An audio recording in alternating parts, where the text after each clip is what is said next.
जय हो भगवान हिरण्यकशिपु की जय हो। तो तुम्हें मेरे भगवान होने का समाचार मिल ही गया विप्रचित्ति। समाचार ही नहीं मिला, हमने आपको भगवान मान भी लिया है। सुंदर, अति सुंदर। पर तुम अकेले आए हो? अकेले नहीं आए भ्राताश्री, मैं भी आई हूँ। प्रणाम भ्राताश्री।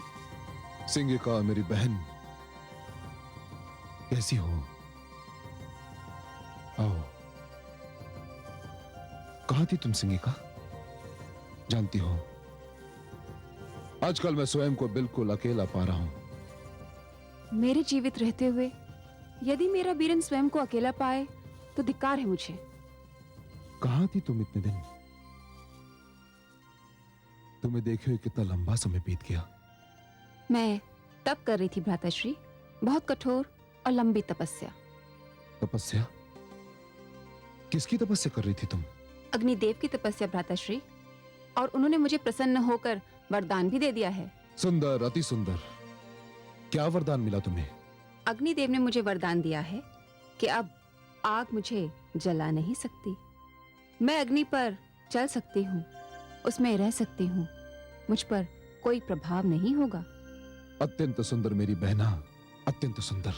और वरदान पाते ही मैंने ये निर्णय किया कि इसका सर्वप्रथम प्रदर्शन मैं अपने भ्राताश्री भगवान हिरण्यकशिपु के समक्ष करूंगी। इसीलिए यहाँ मैं आई हूँ। केवल मेरे ही सामने क्यों मेरी बहना?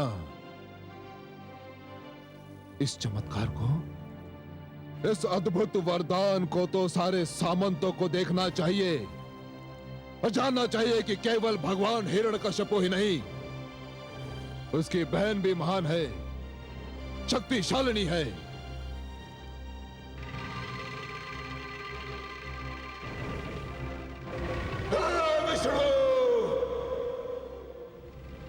तूने मेरे घर के दीपक द्वारा मेरे घर को फूंकना चाहा था, किंतु अब भी समय है, संभल जा, सचेत हो जा, क्योंकि अब मुझे मेरी बहन के रूप में एक ऐसी ज्वाला मिली है जो तेरे देवलोक को, तेरे वैकुंठ लोक को जलाकर भस्म कर देगी। विष्णु, मैं अपने भ्राता श्री हिरण्याक्ष के वध का प्रतिशोध लेकर रहूंगा, लेकर ही रहूंगा।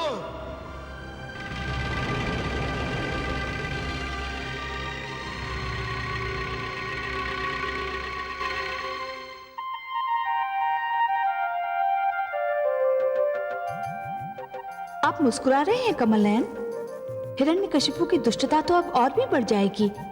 उसके इस खेल में अब उसकी बहन सिंहिका भी सहयोग देगी। हाँ महादेवी, इस कथा में पात्र तो निरंतर बढ़ते ही जा रहे हैं। अब सिंहिका इस कथा का नया पात्र है। अब यह कथा और रोचक बन जाएगी। परंतु क्या सिंहिका के आने से हिरण्यकशिपु की शक्ति बढ़ नहीं जाएगी?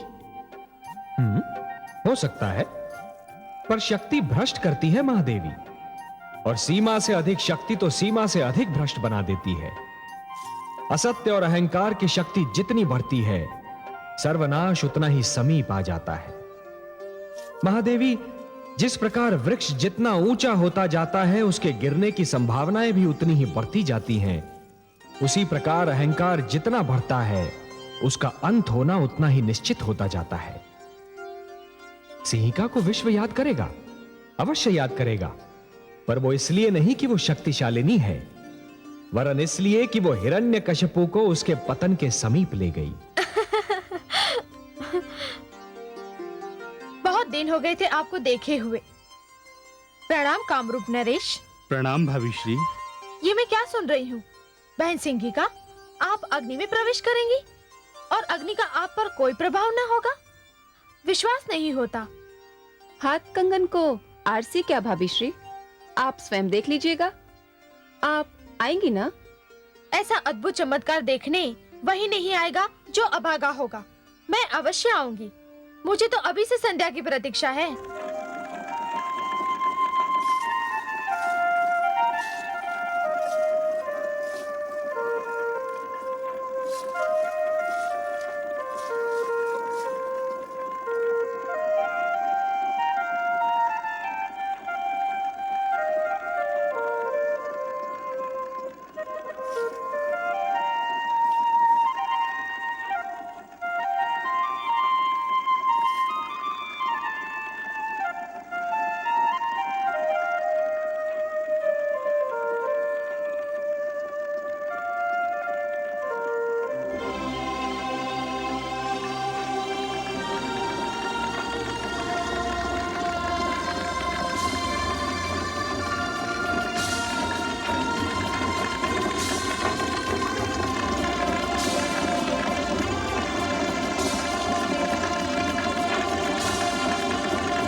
महारानी सिंगिका की जय! महारानी सिंगिका की जय! महारानी सिंगिका की जय! महारानी सिंगिका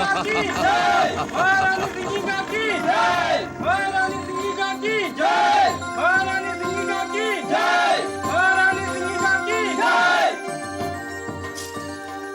क्षण भर के लिए मैं इस भय से कांप उठी थी कि कहीं अग्निदेव कोई अनर्थ न कर डालें। परंतु जो हुआ उसे देखकर अपने नेत्रों पर विश्वास नहीं हो रहा था। लग रहा था कि हम जागते नेत्रों से कोई स्वप्न देख रहे हैं। वास्तव में ये चमत्कार था। आइए स्थान ग्रहण कीजिए।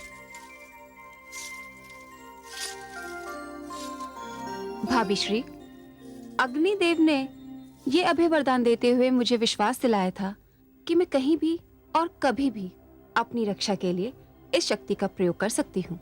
महारानी, क्या आप भूल गए ये सिंगिका किसकी बहन है? भगवान सर्वशक्तिमान हिरण्यकशिपु की। भगवान, महारानी सिंगिका के रोमांचक प्रदर्शन को देखने सभी आए, किंतु राजकुमार प्रहलाद नहीं आए। क्या वो इन दिनों गुरुकुल में हैं? हमने तो उन्हें आज तक देखा भी नहीं। किसका नाम ले लिया आपने कामरूप नरेश? किसका नाम ले लिया?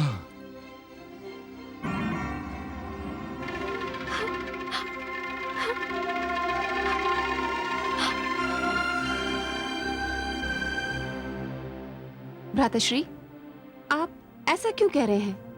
प्रहलाद आपका पुत्र है, उत्तराधिकारी है। पुत्र कहलाने का अधिकार उसने खो दिया है। यदि वो उत्तराधिकारी होता तो राजभवन के स्थान पर कारागार में न पड़ा होता।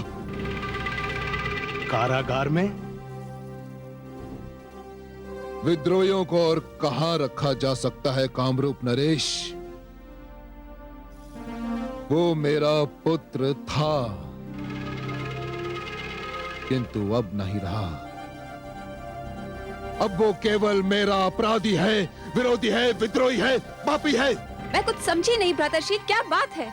कुछ बताइए तो सही, क्यों नहीं रहा वो आपका पुत्र? इसलिए कि वो मुझे भगवान नहीं मानता। तो फिर वो किसे भगवान मानता है? मेरे और मेरी बहन सिंगिका के प्राणों से भी अधिक प्यारे भ्राता हिरण्याक्ष के हत्यारे विष्णु को। विष्णु को? हाँ, उसी हत्यारे विष्णु को। ये तो महापाप है। इसी महापाप का तो दंड मिल रहा है उसे। इसी कारण वो कारागार में पड़ा सड़ रहा है।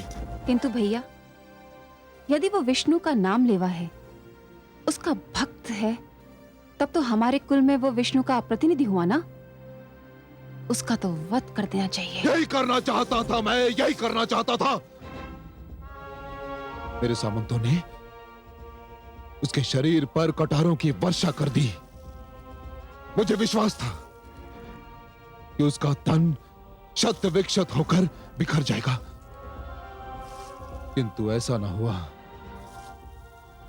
उनकी कटारों की धार पलट गई और वो बच गया। फिर मैंने उसे ऊंचे पर्वत के शिखर से नीचे फेंकवाया, यह सोचकर कि जब वो ऊपर से धरती पर गिरेगा तो उसकी हड्डियां चूर चूर हो जाएंगी। किंतु एक बार फिर वो बच गया। ये बड़े आश्चर्य की बात है। फिर आप दोनों के आने से पहले मैंने उसके भोजन में विष मिला दिया। ऐसा विष जिसके जीभ छूते ही उसका अंत हो जाता। किंतु ऐसा न हुआ। उस विष का अंत हो गया और वो बच गया। वो अभी भी जीवित है, अभी भी जीवित है वो, और उसका जीवन मेरे ईश्वरत्व को मुंह चढ़ा रहा है। सर्वशक्तिमान भगवान हिरण्यकशिपु को मुंह चढ़ा रहा है वो।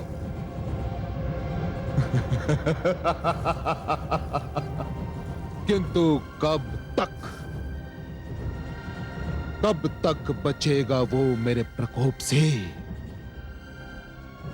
एक ना एक दिन उसे मरना ही होगा, मेरे इन्हीं हाथों से, मेरे इन्हीं हाथों से। वो तो ठीक है भगवान, परंतु प्रहलाद का अंत एक नई समस्या का आरंभ भी तो सिद्ध हो सकता है। कैसी समस्या? आपके उत्तराधिकार की समस्या, आपके सिंहासन के लिए एक युवराज की समस्या।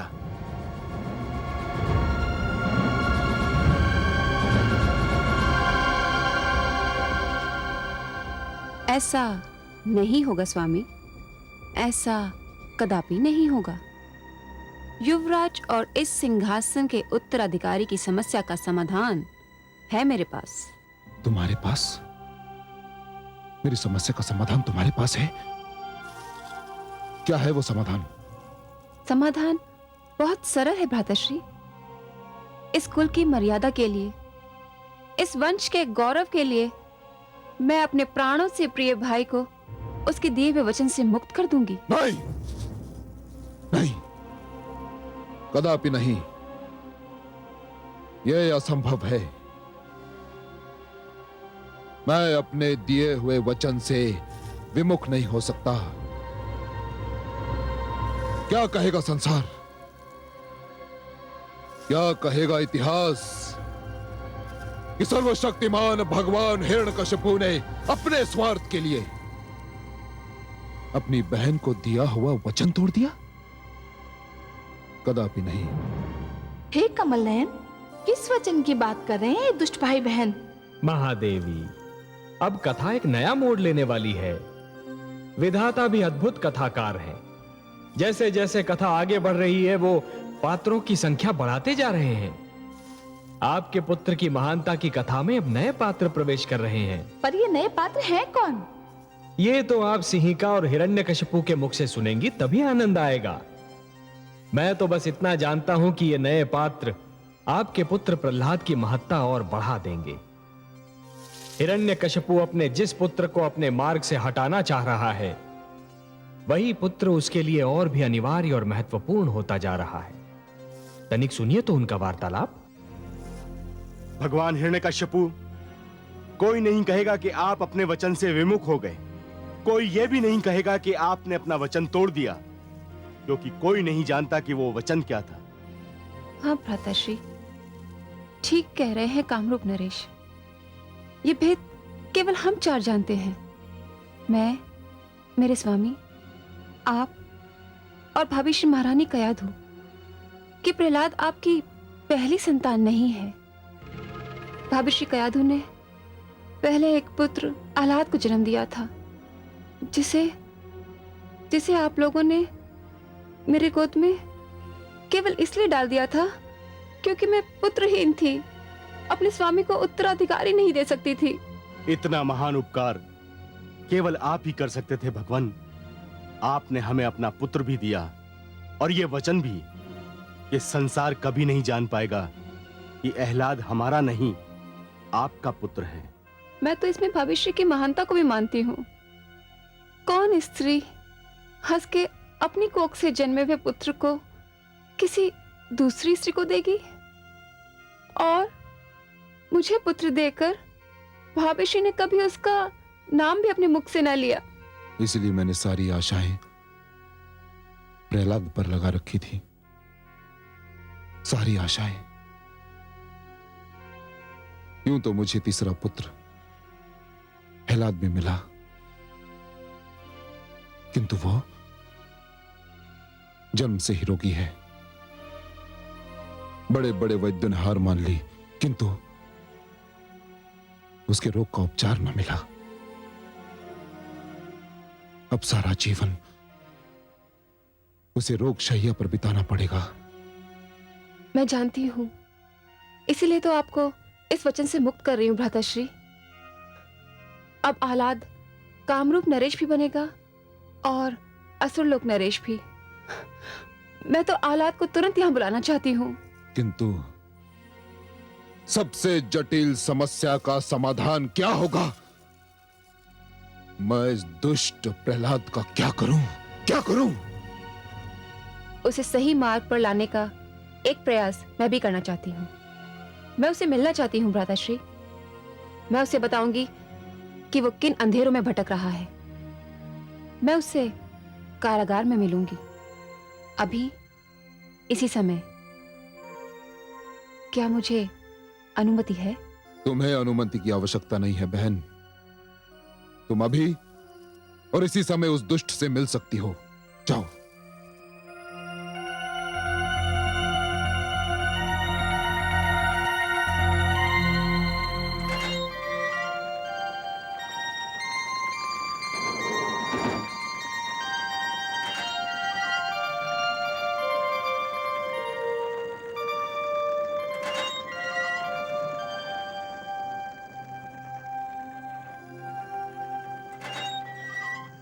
माते,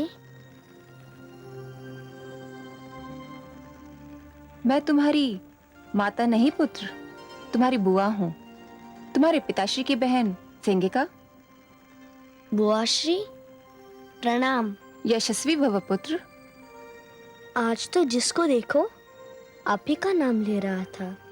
कारागार के प्रहरी भी आपका यशगान कर रहे थे। सब यही कह रहे थे कि आपने अग्नि में प्रवेश किया और अग्नि ने आपको तनिक भी क्षति नहीं पहुंचाई, जैसे वो अग्नि नहीं शीतल वायु रही हो। मैं आपके दर्शन को व्याकुल था बुआश्री। मैं भी तुम्हें देखने को बहुत व्याकुल थी पुत्र, इसीलिए इतनी रात्रि गए तुमसे मिलने आ गई। मैंने जब इस चमत्कार के विषय में सुना तो मेरा मन किया कि मैं भी ये चमत्कार देखूं, पर मैं तो कारागार में हूँ। कभी तुम्हें भी दिखा दूंगी इस चमत्कार को। ये तो मैं कहीं भी कभी भी दिखा सकती हूँ, परंतु तुम कारागार में क्यों हो पुत्र? आपको नहीं पता? मेरे पिताश्री मुझसे रुष्ट हैं। अच्छा, परंतु वो तुमसे रुष्ट क्यों है पुत्र? इसलिए कि मैं उनको भगवान नहीं मानता। अच्छा, तो फिर तुम किसको भगवान मानते हो? मैं उन्हें भगवान मानता हूँ जो भगवान है, वासुदेव, नारायण, श्री भगवान विष्णु। ओह, पर तुम विष्णु के विषय में सब कुछ जानते हो? मैं अपने विष्णु के अतिरिक्त कुछ जानता ही नहीं बुआश्री। क्या आपको बताऊं वो कौन है, क्या है? नहीं पुत्र, मैं विष्णु के विषय में वो सब नहीं जानना चाहती जो तुम बताना चाहते हो। मैं वह बताना चाहती हूँ जो तुम नहीं जानते। क्या? आप क्या बताना चाहती है जो मैं अपने भगवान विष्णु के विषय में नहीं जानता? पुत्र, क्या तुम्हें पता है कि मेरे और तुम्हारे पिताश्री के एक और भ्राता थे, असुर राज हिरण्याक्ष, तुम्हारे चाचा श्री? हाँ, मैंने सुना है उनका नाम। तुम्हें यह भी ज्ञात है कि तुम्हारे चाचा श्री का बड़ी निर्दयता से वध कर दिया था तुम्हारे विष्णु ने? वध कर दिया था? किंतु क्यों? क्या किया था मेरे चाचा श्री ने? एक साधारण छोटी सी घटना थी वो, जो नित्य दिन होती रहती है और कोई ध्यान नहीं देता। एक स्त्री का अपहरण किया था उन्होंने। स्त्री का अपहरण? हाँ, धरती का अपहरण किया था उन्होंने। धरती का अपहरण? और आप इसे साधारण और छोटी सी घटना कहती है? तो और क्या? और इसके लिए निर्दयी विष्णु ने उनका वध कर दिया। बुरा ना माने तो एक बात पूछो बुआश्री। पूछो पुत्र। क्या आपके विचार में स्त्री का अपहरण कोई ऐसा कार्य है जिसके लिए पुरस्कार दिया जाना चाहिए? बहुत घिनौना अपराध है ये। पाप किया था चाचा श्री ने। चुप रहो पुत्र। तुम्हें अपने चाचा श्री के विषय में गिरी हुई बात करते हुए लज्जा नहीं आती है? मैं चाचा श्री के विषय में नहीं कह रहा हूँ, मैं उस कार्य के विषय में कह रहा हूँ जो उन्होंने किया था। फिर तो उन्हें दंड ठीक मिला। प्रहलाद, जो बबूल बोता है बुआशी, उसके हाथ काटे ही आते हैं, फल नहीं। मेरी विष्णु की यही तो विशेषता है, वो पुण्य करने वालों पर दया करते हैं और पाप करने वालों को दंड देते हैं। वो मानतम न्यायमूर्ति हैं, इसलिए तो मैं उनको ईश्वर मानता हूँ। तो तुम अपना हट नहीं छोड़ोगे? हट होता तो छोड़ देता, पर यह मेरा धर्म है, इसे नहीं छोड़ूंगा।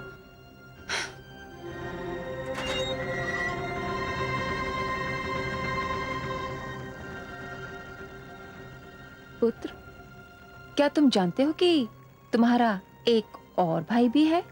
हाँ, हलाद, पर वो बेचारा जन्म से ही रोगी है। उसके अतिरिक्त भी तुम्हारा एक बड़ा भाई है, आह्लाद। आह्लाद? पर किसी ने मुझे उसके विषय में बताया ही नहीं, माताश्री ने भी नहीं। उसका जन्म तुम्हारे जन्म से पहले हुआ था पुत्र। मैं पुत्रहीन थी, इसलिए तुम्हारे माता पिता ने अपने पुत्र आह्लाद को मेरी गोद में डाल दिया और उन्होंने मुझे वचन भी दिया कि उसका नाम भी न लेंगे। यदि आह्लाद यहाँ आ गया तो युवराज तो वही होगा ना, तुमको कुछ भी नहीं मिलेगा। मुझे अपने विष्णु के भक्ति में जो कुछ मिल रहा है बुआश्री, उसके आगे ना कोई सिंहासन का मूल्य है, ना राज मुकुट का। विष्णु भक्ति मेरे लिए सबसे बड़ा धन है। मुझे उसके अतिरिक्त कुछ चाहिए भी नहीं। हाँ, ये दुख अवश्य है कि मैं भ्राताश्री आह्लाद से मिल नहीं पाया। सिंहासन, मुकुट सब उन्हें मिल जाए तो मुझे प्रसन्नता होगी। भ्राताश्री हिरण्यकशिपु सत्य कहते हैं, तू सचमुच मूर्ख है। अरे तेरे सर पे काल नाच रहा है मूर्ख।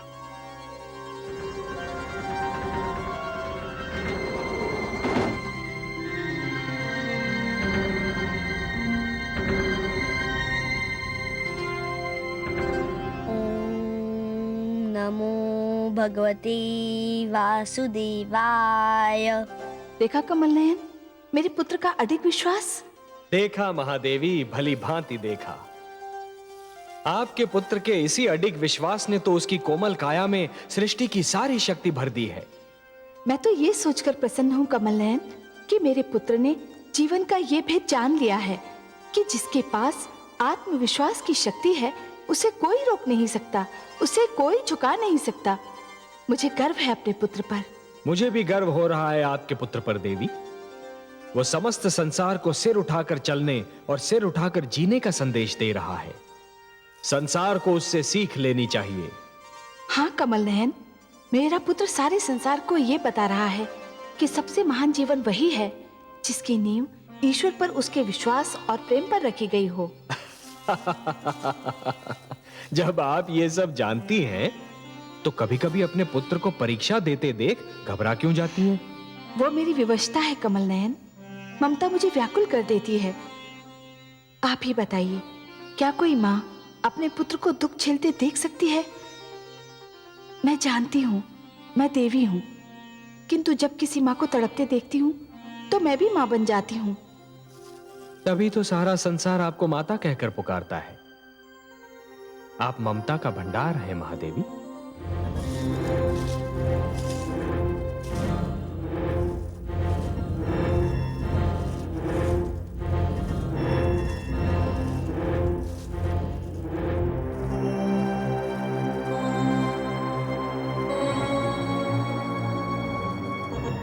प्रहलाद तो सत्य में हमारा बैरी है, उसका तो वध होना ही चाहिए। तो तुम भी असफल हो गई। मैं जानता था, भली भांति जानता था कि वो समझाने बुझाने की सीमाओं से बहुत आगे निकल चुका है। उसके सिर पर विष्णु प्रेम का भूत सवार है, वो किसी के नहीं सुनेगा। तब तो हमें आह्लाद को बुलाना ही होगा और उसे युवराज बनाने की घोषणा करनी ही होगी। हाँ, हमें आह्लाद को यहाँ बुलाना होगा, परंतु उसके लिए पहले आपको प्रहलाद को कारागार से मुक्त करना होगा। क्या क्या कहा तुमने? कि मुझे प्रहलाद को कारागार से मुक्त करना होगा, अपने बैरी को मुक्त करना होगा। कारागार से भी और जीवन से भी। ये क्या कह रही हो तुम? मैं सत्य कह रही हूँ भ्राताश्री। महादेव, मेरा पुत्र, मेरे लाल,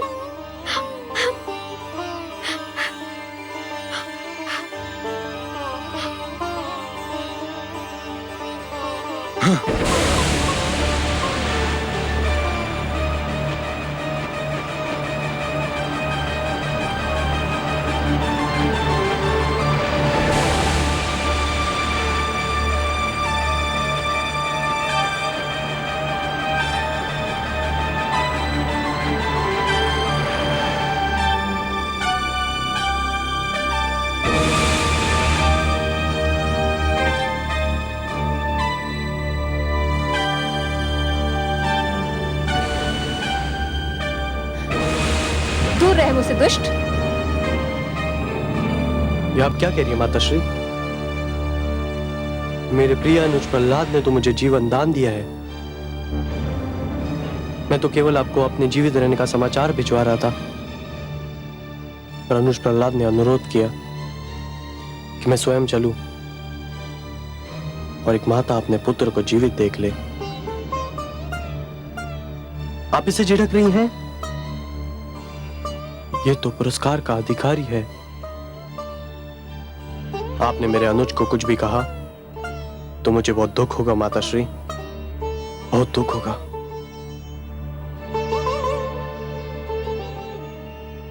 मुझसे भूल हो गई पुत्र।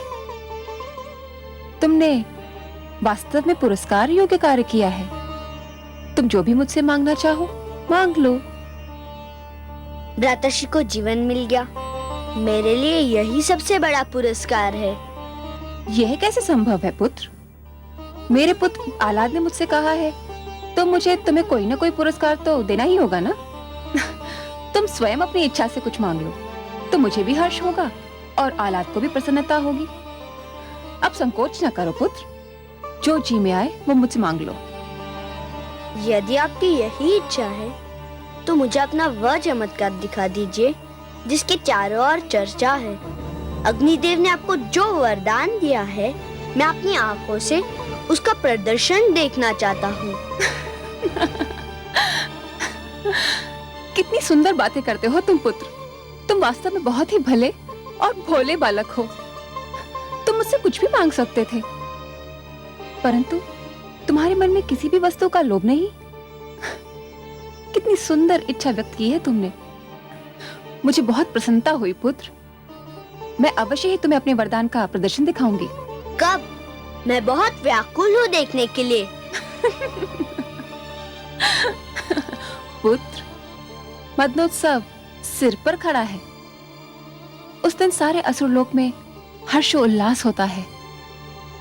समस्त नर नारी नृत्य करते हैं, मदिरा जल की भांति बहती है, सब रंग खेलते हैं और एक साथ भोजन करते हैं। बस उसी दिन मैं तुम्हें अपना चमत्कार दिखाऊंगी।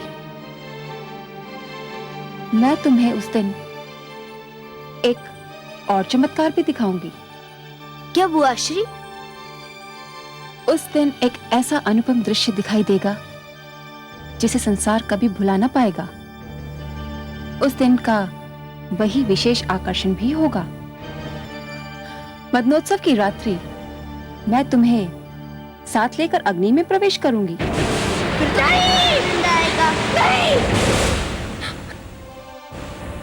आज तो मुझे वास्तव में पुत्र प्रहलाद पर बहुत क्रोध आ रहा है। भोलेपन का यह अर्थ तो नहीं कि कोई जानबूझकर मृत्यु की गोद में जा गिरे। क्या हुआ महादेवी? सुना नहीं आपने?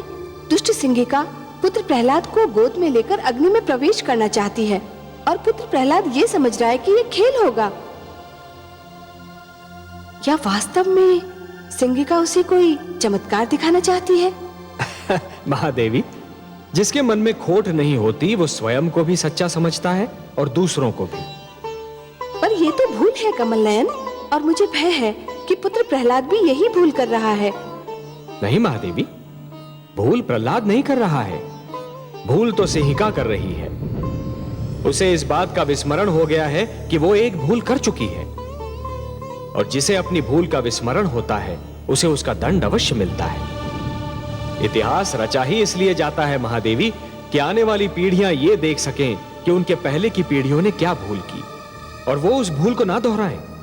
यदि दोहराती हैं तो दंड पाती हैं, दुख झेलती हैं। सिंहिका ने जो भूल की थी उसका दंड उसे मिला था, उसके पुत्र आह्लाद की मृत्यु के रूप में। परंतु जैसे ही उसने अपने पुत्र को जीवित देखा, उसे फिर से अपनी भूल का विस्मरण हो गया। इसलिए विश्वास रखिए महादेवी, सिंहिका को अपनी भूल का दंड फिर से मिलेगा। परंतु प्रहलाद को भी तो ये स्मरण रखना चाहिए था कि सिंहिका उसे क्षति पहुंचाने की चेष्टा कर चुकी है। जानता हूं महादेवी, क्षति पहुंचाने वाले को दंड देना तो बहुत सरल है, पर उसे क्षमा करना बहुत कठिन। और जो क्षति पहुंचाने वाले को क्षमा कर सकता है वो तो पूजनीय है, महान है। आपको तो अपने पुत्र पर गर्व होना चाहिए महादेवी कि उसका हृदय इतना विशाल है। मैं जानती हूँ कि मेरे पुत्र प्रहलाद का हृदय विशाल है, उसके विचार सुंदर हैं और वो किसी को भी क्षति नहीं पहुंचाना चाहता। फिर भी सब उसके पीछे पड़े हैं, इसीलिए तो मैं चिंतित हो उठती हूँ। उसके पास सिवाय कयाधु के है कौन? आपका आशीर्वाद है महादेवी, आपका आशीर्वाद। और जिसके साथ आप जैसी जगन माता का आशीर्वाद हो, उसे किसी से क्या भय हो सकता है? महादेवी, मैं तो आपको कई बार बता चुका हूं कि आपका आशीर्वाद ही प्रहलाद की सर्वाधिक महान शक्ति है।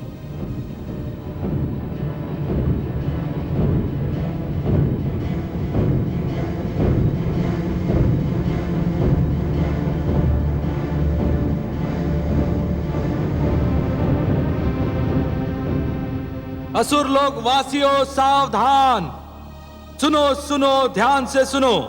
भगवान हिरण्यकशिपु ने घोषणा की है कि इस बार भी मदनोत्सव हर बार की भांति बहुत धूमधाम से मनाया जाएगा। भगवान हिरण्यकशिपु सदैव की भांति अपनी समस्त प्रजा के लिए मांस, मदिरा, नृत्यादि की व्यवस्था करेंगे। परंतु इस बार मदनोत्सव का विशेष आकर्षण होगा भगवान की छोटी बहन कामरूप देश की महारानी सिंहिका की ओर से उन्हें अग्निदेव के दिए हुए वरदान का महान प्रदर्शन। महारानी सिंहिका राजकुमार प्रहलाद को लेकर अग्नि में प्रवेश करेंगी।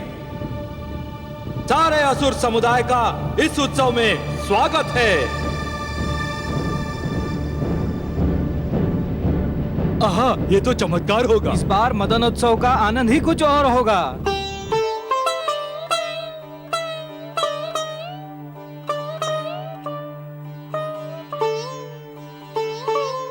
ये कैसा उत्सव है कमल नयन?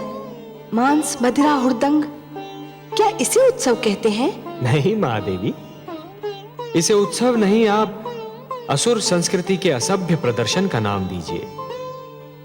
उत्सव तो नाम है आनंद की पवित्र भावना का। उत्सव नाम है ऋतुओं के आगमन का। जब प्यासी धरती पर वर्षा की पहली फुहार गिरती है और माटी से सौंधी सौंधी सुगंध उमड़ती है, तब उत्सव मनाया जाता है कि अब धरती की प्यास मिटी, अब खेती लहराएगी, हरियाली नाच उठेगी। जब माथे पर पसीने की नन्ही नन्ही बूंदें फूटती हैं, तब उत्सव मनाया जाता है कि शरीर को कपकपाने वाली शरद ऋतु से पीछा छूटा। जब धूप भली लगने लगती है और समीर का झोंका मन में आह्लाद निर्माण करता है, तब उत्सव मनाया जाता है महादेवी कि झुलसाने वाली ग्रीष्म ऋतु का अंत हो गया। यही तो मैं भी कहती हूँ कमल नयन, उत्सव वो है जो आत्मा को शांति दे, जो सारे नगर का जीवन अस्त व्यस्त कर दे, जिसमें मदिरा पीकर सब अपनी सुध-बुध खो बैठे। वो उत्सव नहीं, कोरा हुड़दंग है। परंतु मुझे सिंहिका की चालों से चिंता हो रही है।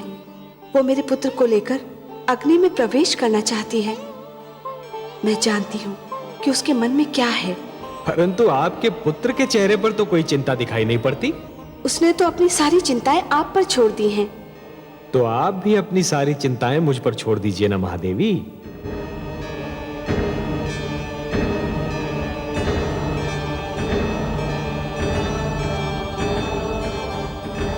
क्या हुआ भाभी श्री? मुझे बहुत चिंता हो रही है सिंगिका। किस बात की चिंता? तुम मेरे पुत्र को लेकर अग्नि में प्रवेश करोगी? तो क्या हुआ? मैं तो अग्नि में पहले भी प्रवेश कर चुकी हूँ और आप देख चुकी हैं कि अग्नि की लपटें मेरे शरीर को छू भी न सकी। तुम्हारी बात और है। अग्निदेव ने तुम्हें वरदान दिया है, फिर तब तुमने अकेले ही अग्नि में प्रवेश किया था। इस बार मेरा पुत्र प्रहलाद भी तुम्हारे साथ होगा। तो क्या हुआ? अग्निदेव ने तुम्हें वरदान दिया है, मेरे पुत्र को तो नहीं। अरे भाभी श्री, जब अग्नि मुझे नहीं छू सकेगी तो जो मेरे साथ होगा उसे कैसे छू सकेगी? उसे कुछ नहीं होगा। तुम अकारण ही चिंता कर रही हो। तुमसे अधिक साहसी तो तुम्हारा पुत्र है, उसे तो कोई चिंता नहीं। वह तो बड़ी व्याकुलता से उस घड़ी की प्रतीक्षा कर रहा है जब मैं उसे लेकर अग्नि में प्रवेश करूंगी। वो तो बच्चा है, वो बेचारा क्या जाने। वो उत्सुक है कि जो अवसर मृत्यु के पश्चात आता है उसे जीते जी देखने को मिल जाएगा। तुम उसकी चिंता छोड़ दो और जो होगा स्वयं अपनी आंखों से देख लेना। नहीं, मैं नहीं देख सकूंगी। अपने पुत्र को अग्नि में प्रवेश करते हुए देखना मेरे वश की बात नहीं। मैं वहां नहीं आऊंगी। तुम्हारी इच्छा। अच्छा, मुझे तैयारी करनी है, मैं चलती हूँ।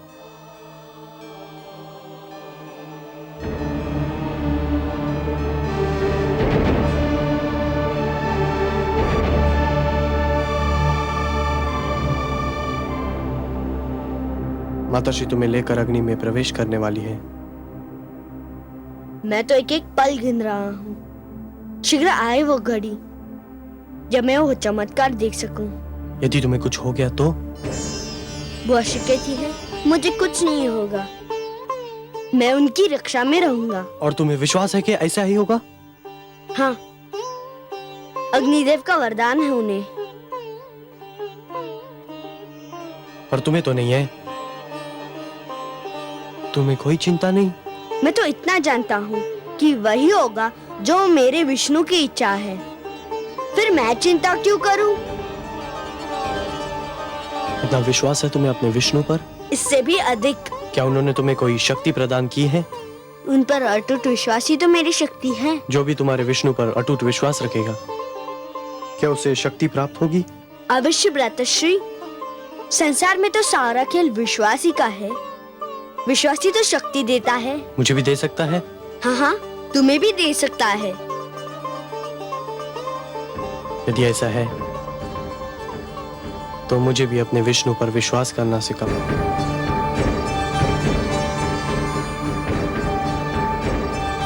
पुत्र प्रहलाद, तुम तैयार हो? हाँ बुआश्री, मैं कब से तैयार खड़ा हूँ। चलिए। चलो पुत्र। किंतु तुम्हारी माताश्री तो आ ही नहीं रही। क्यों? उन्हें भय लग रहा है। भय? किस बात का भय? उन्हें अग्निदेव के वरदान पर विश्वास नहीं है? मैंने भी उनसे यही कहा, किंतु उनका ये भय दूर ही नहीं हो रहा। मैं उनके पास जाऊंगा, मैं उन्हें लेकर ही आऊंगा। हमारी बात बीच में रह गई भ्राताश्री। मैं उस शक्ति के विषय में इस प्रदर्शनी के बाद ही बताऊंगा। अच्छा अनुज,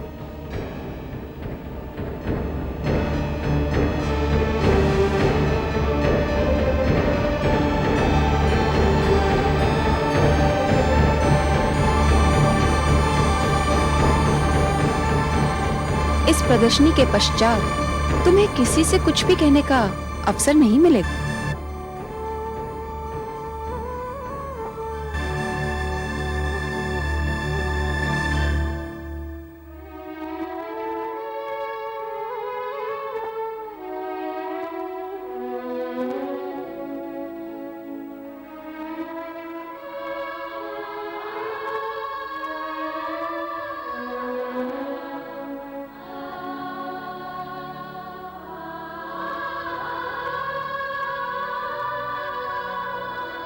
माते, माते,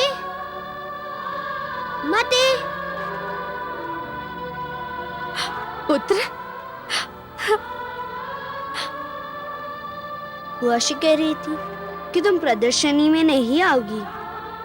हाँ पुत्र, वो सत्य कह रही थी। परंतु क्यों? मुझे बहुत भय लग रहा है। भय? तुम एक साहसी पुत्र की साहसी माता हो ना?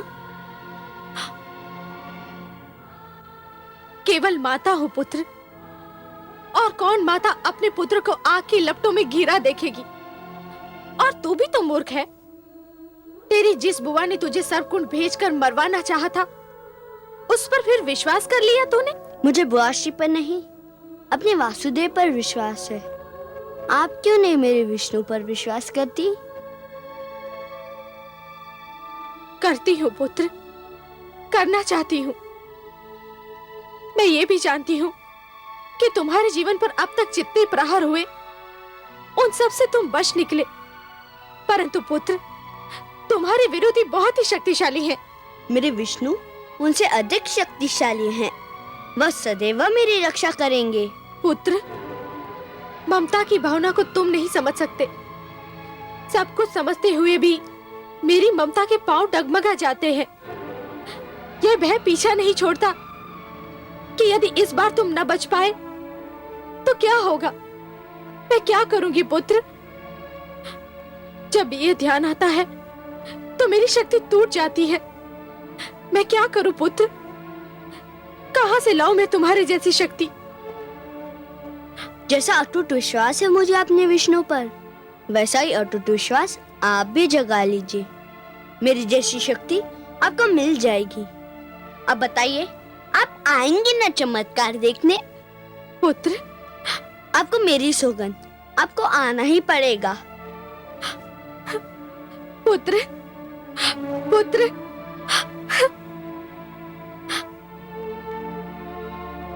घातक, अत्यंत घातक। वो दुष्ट प्रहलाद दिन प्रतिदिन मेरे लिए घातक होता जा रहा है सिंगिका। आज तो मुझे भी विश्वास हो गया कि यदि प्रहलाद जीवित रहा तो मुझे भी अपने पुत्र आह्लाद से हाथ धोना पड़ेगा। मुझे प्रहलाद से उसकी बातचीत सुनकर भय लग रहा है भ्राताश्री, कि जिस प्रकार प्रहलाद आपसे विद्रोह कर रहा है, कहीं एक दिन उसी प्रकार मेरा आह्लाद मुझसे विद्रोह न कर बैठे। इसीलिए मैं उस दुष्ट के जीवन का अंत करना चाहता हूं सिंगिका, क्योंकि यदि वो जीवित रहा तो दिन प्रतिदिन मेरे विरोधियों की संख्या बढ़ती जाएगी। और जो हमारे विरोधी होंगे वे हमारे भ्रातर्षि हिरण्याक्ष के हत्यारे विष्णु के प्रशंसक हो जाएंगे। मुझे तो ये भी आशंका हो रही है भ्रातर्षि कि कहीं प्रहलाद मेरे पुत्र आह्लाद को विष्णु के प्रेम जाल में फांस न ले। भ्रातर्षि, मैं तो यही देखकर सिहर उठी थी कि मेरा पुत्र प्रहलाद की बातों से प्रभावित हो रहा है। जानता हूं बहन, भली भांति जानता हूं। उस दुष्ट की वाणी बहुत सुंदर है। वो अपनी मीठी मीठी बातों से किसी को भी बहका सकता है। इसीलिए उसका अंत आवश्यक है। इसीलिए उसका अंत अत्यंत आवश्यक है। मैं आपसे सहमत हूं भ्राताश्री। विश्वास कीजिए, अग्नि के इस खेल से वो जीवित बाहर नहीं आएगा। मेरी शुभकामनाएं तुम्हारे साथ है सिंगिका, किंतु यदि वो जीवित रहा तो मेरा जीवन संकट में पड़ जाएगा।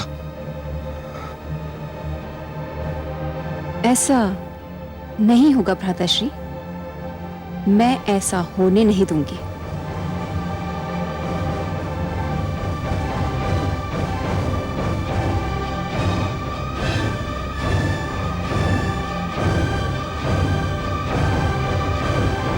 हे कमल नयन, सुना आपने? पुत्र प्रहलाद ने अपनी माता से क्या कहा? वो कह रहा है कि भक्ति की भावना ही सबसे श्रेष्ठ है, ममता की भावना उसके आगे कुछ भी नहीं। कुछ बहुत अनुचित बात तो नहीं कर रहा आपका पुत्र महादेवी। आप तो इस सत्य से भलीभांति परिचित हैं कि सृष्टि में ईश्वर के अस्तित्व के अतिरिक्त बाकी सब कुछ माया है। मोह माया में फंसना अर्थात अपने जीवन के लक्ष्य को भूलने के समान है। और जीवन का तो यही लक्ष्य है महादेवी कि अपने भीतर छिपी हुई ईश्वरी शक्ति को ढूंढकर बाहर निकालना, अपने भीतर छिपे हुए ईश्वर को ढूंढना। मोह तो भ्रमित करता है महादेवी और फिर भटकाता है, फिर वो मोह चाहे धन का हो या संतान का। परंतु हे दया सागर, माता और पुत्र का स्नेह तो आपकी दी हुई सुंदर देन है। अवश्य है महादेवी, परंतु कोई भी स्नेह अधिक महान नहीं होता। जीवन का तो वास्तविक उद्देश्य ही है कि ईश्वर के प्रेम में अहम को भूल जाना, क्योंकि ईश्वर से प्रेम हर प्रेम का स्रोत होता है। जिस प्रकार मरुस्थल की रेत दूर से जल के समान चमकती है, परंतु निकट जाकर ही यह ज्ञात होता है कि वो तो सूखी रेत है, जल नहीं, उसी प्रकार हर मोह निकट से केवल एक भ्रम सिद्ध होता है महादेवी। ईश्वर से प्रेम ही जीवन के उद्धार का कारण होता है। आपका पुत्र कयाधु की ममता से अपना मुंह नहीं मोड़ रहा महादेवी, वो तो केवल ममता की धारा को भक्ति की ओर मोड़ने का प्रयास कर रहा है, क्योंकि वो जानता है कि भक्ति में ही शक्ति होती है। लीजिए, आपके पुत्र की परीक्षा की घड़ी आ गई।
महारानी सिंगिका पधार रही है।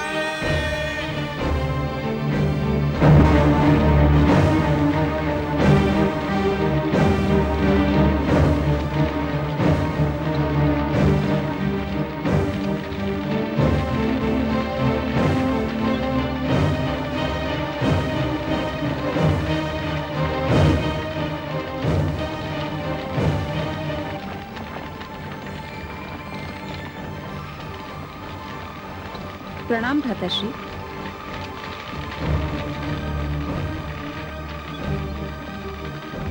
कहाँ है वो दुष्ट, मेरा बैरी, मेरा विरोधी? भाभी श्री को होने गया था।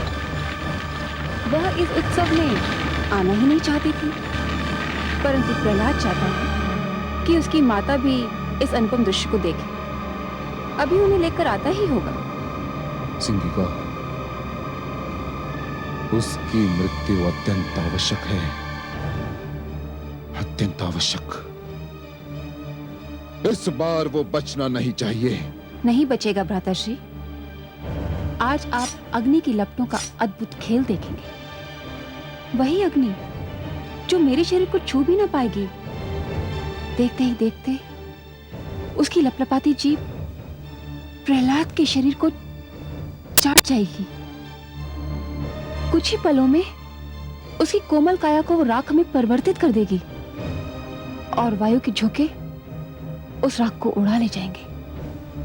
महारानी का याद हो, युवराज आह्लाद और राजकुमार प्रहलाद पधार रहे हैं।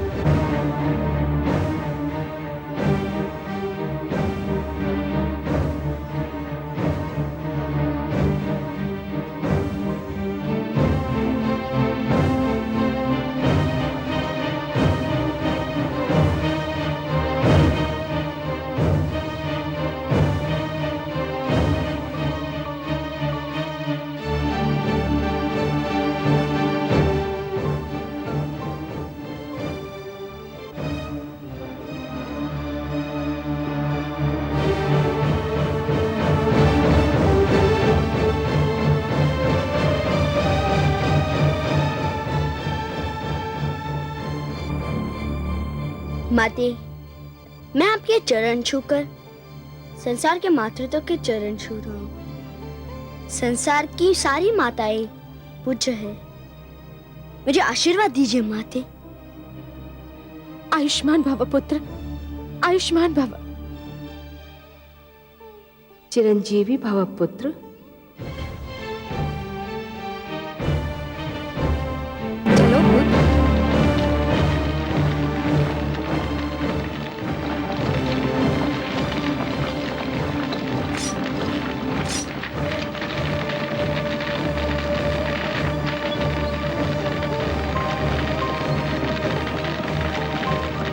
चलो पुत्र।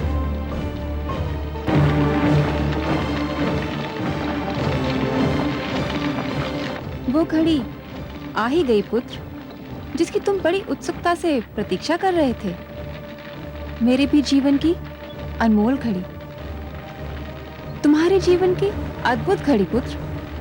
जो भी इस चमत्कार को देखेगा भूल नहीं पाएगा, और जो भी इस चमत्कार की चर्चा सुनेगा सिहर उठेगा। रहते महाप्रलय तक आज की इस प्रदर्शनी की चर्चा रहेगी। चलो पुत्र।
हे देवर्षि, पुत्र प्रहलाद अग्नि में प्रवेश करने जा रहा है।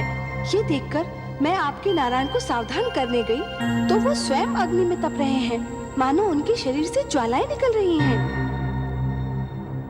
आप बहुत दयालु हैं माते, ममता का भंडार है। प्रहलाद के स्नेह ने तो आपको सब कुछ भुला दिया। क्या भुला दिया? यही माते कि इस अवस्था में आपको इन्हें छूना नहीं चाहिए था। आपको तो याद ही होगा माते, इसी प्रकार इसी अवस्था में एक बार कयाधु ने पुत्र प्रहलाद को छू लिया था। उसके तो हाथ भी जल गए थे। हाँ, मैं तो सचमुच व्याकुलता में भूल ही गई थी। माते, पुत्र प्रहलाद को जो मैंने योग ज्ञान दिया था वह मेरे नारायण की ही तो देन थी। जब उसे इस अवस्था में कोई नहीं छू सकता तो मेरे नारायण तो योगेश्वर हैं, योग का स्रोत है, योग का आधार है, योग के आदि और अंत हैं, स्वयं योग हैं। इस अवस्था में तो आपके अतिरिक्त उनके कोई निकट भी नहीं पहुंच सकता। परंतु हे देवर्षि, मैं तो इनको प्रहलाद पर आए संकट के विषय में बताना चाहती थी।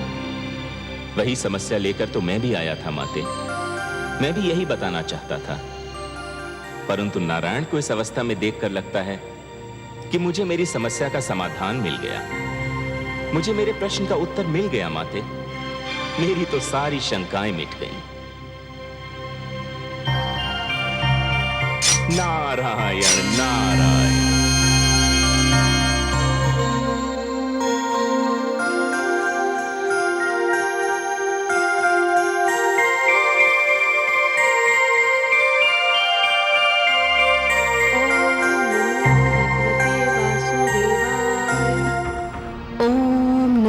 भगवते वासुदेवाय। ओम नमो भगवते वासुदेवाय। पुत्र, तुम्हें भय तो नहीं लग रहा है? कैसा भय बुआ श्री? मुझे तो आनंद आ रहा है। जैसे जैसे लपटे मेरी ओर बढ़ रही है, मुझे विचित्र सी शीतलता का अनुभव हो रहा है। लग रहा है जैसे शीतल जल की लहरें मेरे शरीर को छू रही है। ओम नमो भगवते वासुदेवाय।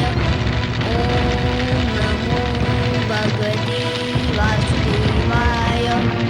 ओम नमो भगवते वासुदेवाय। ओम नमो भगवते वासुदेवाय। ओम नमो भगवते वासुदेवाय। ओम नमो भगवते वासुदेवाय। ओम नमो भगवते वासुदेवाय। ओम नमो भगवते वासुदेवाय।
तुम्हें तो अग्निदेव ने वरदान दिया था, ये कैसे हो गया?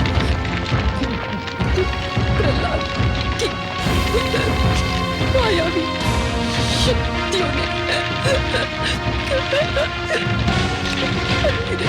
केवल मात दे दी। किसके मंत्र की शक्ति के आगे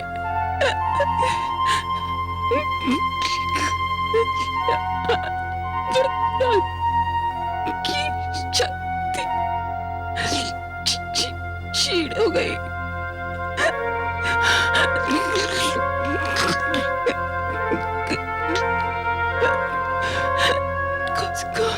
उसका जीवन नहीं छोड़िएगा, जीवन नहीं छोड़िएगा माताश्री। हमको भी मार डालेगा।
तेरे विष्णु ने मेरे भ्राता श्री हिरण्याक्ष की हत्या की थी और तूने मेरी बहन सिंगिका की हत्या की।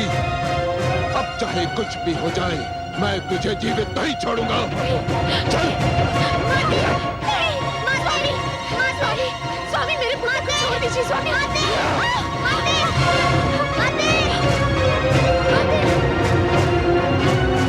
मेरा पुत्र, मेरा पुत्र।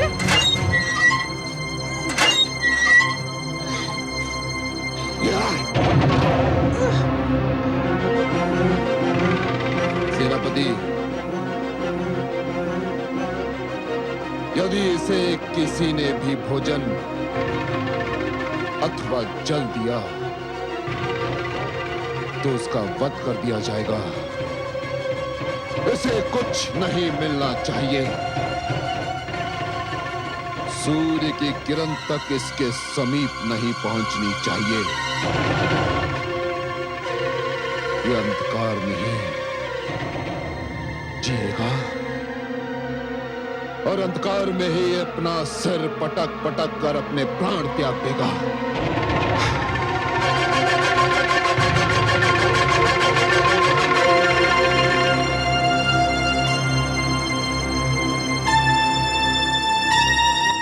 देखा आपने महादेवी, सिंहिका को अपनी भूल का विस्मरण हुआ और उसका दंड भी मिला।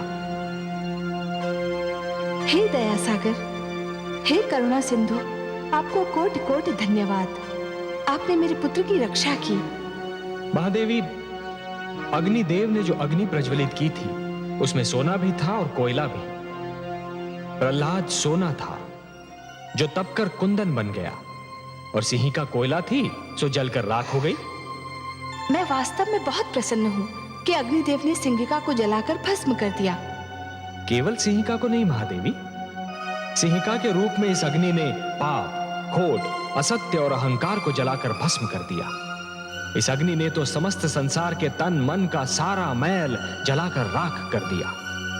सिंहिका तो जलकर भस्म हो गई, पर अपने पीछे एक इतिहास छोड़ गई। कैसा इतिहास कमल नयन? सिंहिका अग्नि में जलकर होलिका बन गई। उसका सिंहिका नाम भुला दिया जाएगा महादेवी।